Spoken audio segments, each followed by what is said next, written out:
நாகை அருகே முன்னால் சென்ற வாகனத்தை முந்திச் செல்ல முயன்ற 2 இருசக்கர வாகனங்கள் நேருக்கு நேர் மோதிக்கொண்ட விபத்தில் 2 பேர் உயிரிழந்தனர், 2 பேர் படுகாயமடைந்தனர்.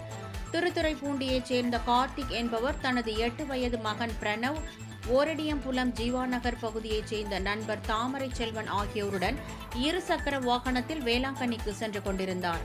அப்போது மீன் ஏற்றிக்கொண்டு முத்துப்பேட்டை நோக்கி சென்று கொண்டிருந்த வாகனத்தை அதே திசையில் இருசக்கர வாகனத்தில் வந்த திருவாரூர் மாவட்டம் சேத்தங்குடியைச் சேர்ந்த மோகன் மற்றும் அவரது நண்பர் மனோஜ் ஆகியோர் முந்திச் செல்ல முயன்றபோது எதிரே வந்த தாமரை செல்வனின் இருசக்கர வாகனம் நேருக்கு நேர் மோதியது.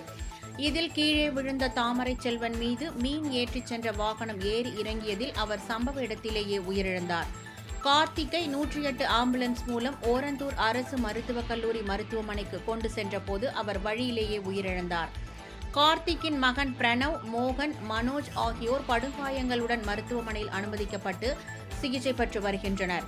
இந்த விபத்து குறித்து கீழையூர் போலீசார் வழக்கு பதிவு செய்து விசாரணை மேற்கொண்டு வருகின்றனர்.